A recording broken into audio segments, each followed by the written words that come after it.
আলাপনে সবাইকে স্বাগতম। আমি আরজে আছি তোমাদের সঙ্গে। শুরু করা যাক নতুন আরেকটা হরর স্টোরি। রাত প্রায় 12টা পেরিয়ে 10 মিনিট।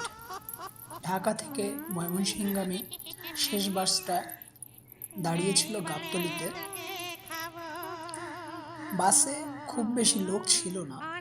কন্ডাক্টর বলল, চলুন ভাই, শেষ ট্রিপ, দেরি করবেন না। আরিফ একজন প্রাইভেট কোম্পানির কর্মচারী, অফিস থেকে দেরিতে বের হয়েছে। টিকিট কেটে এসে উঠে পড়ল বাসে। চোখে ক্লান্তি, মাথায় কাজের চাপ, তবু বাস ছাড়ার আগে সে ফোনে স্ত্রীর সঙ্গে কথা বলল। চিন্তা করো না, আমি রওনা হয়েছি, পৌঁছাইতে দেরি হইব না আমার। বাস ধীরে ধীরে ফাঁকা রাস্তায় ঢুকে পড়ল। আলো কম, হালকা কুয়াশা। বাইরের অন্ধকারে মাঝে মাঝে হেডলাইটের আলোয় গাছের ছায়া নড়ে উঠছিল। প্রায় আধা ঘন্টা পর হঠাৎ বাস থামল এক অজানা মোড়ে। আশেপাশে কোনো দোকান নেই, কোনো আলো নেই। কন্ডাক্টর জানালো একজন লেডি উঠবে।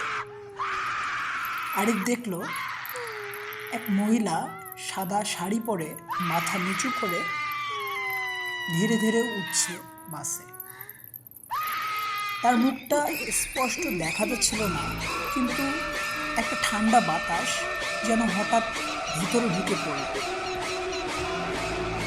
সে আরিফের পাশের সিটে বসল। আরিফ বিনীতভাবে বলল, আপনি যাবেন ময়মনসিংহ? উত্তর নেই। সে ভাবলো হয়তো হেডফোনে গান শুনছে মহিলাকে, কিন্তু মহিলা একদম স্থির বসে আছে। কোনো শব্দ নেই, নিঃশ্বাসেরও আওয়াজটা হয় না। বাস যখন টাঙ্গাইলের দিকে ঢুকছে, কন্ডাক্টর টিকিট কাটতে এলো। মহিলার দিকে তাকিয়ে সে হঠাৎ থেমে গেল। তার চেহারার দিকে তাকিয়েই যেন পাথর হয়ে গেল লোকটা। সে কিছুই না বলেই পেছনে চলে গেল। আরিফ অবাক হয়ে তাকালো। এবার মহিলাটা ধীরে ধীরে মাথা তুলল। তার মুখটা যেন অর্ধেক পুড়ে যাওয়া, একপাশে পোড়া চামড়া, চোখটা লালচে আলোয় জ্বলছে। আরিফ চিৎকার করতে গিয়ে করতে পারল না। মুখ দিয়ে কোনো শব্দ বেরোলো না। মহিলা ঠান্ডা গলায় বলল, এ বাসটা আমি খুব মিস করছিলাম 5 বছর আগে, তখন আগুনে পুড়ে গেছিল সবাই। আরিফ পিছনে তাকিয়ে দেখলো বাসের সবাই নিস্তব্ধ, কেউ নড়ছে না। ড্রাইভারও যেন এক দৃষ্টিতে রাস্তার দিকে তাকিয়ে আছে, মুখে কোনো ভাব নেই। ঘড়ির কাঁটা ঠিক 12:45 দেখাচ্ছে। হঠাৎ বাসের হেডলাইট নিভে গেল, সবকিছুই অন্ধকার। চোখ খুলতে আরিফ দেখল সে বসে আছে একটা ভাঙা বাসের মধ্যে। জানালাগুলো ভাঙা, চারদিকে ধোঁয়া আর পোড়া গন্ধ। দূরে পুলিশের গাড়ি আলো ঝলকাচ্ছে। একটা কণ্ঠ শোনা গেল, এই জায়গায় 5 বছর আগে ঠিক এমন একটি বাস উড়ে গেছিল।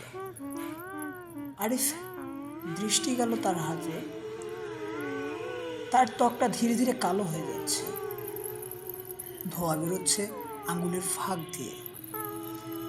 ভোরের আলো ফুটতেই হাইওয়ের পাশে এক লোকের দেহ পাওয়া গেল। মুখের আতঙ্কের ছাপ, চোখ খোলা, আর পাশে একটা আধা পুড়ে যাওয়ার টিকিট, যার উপরে লেখা 12টার বাস।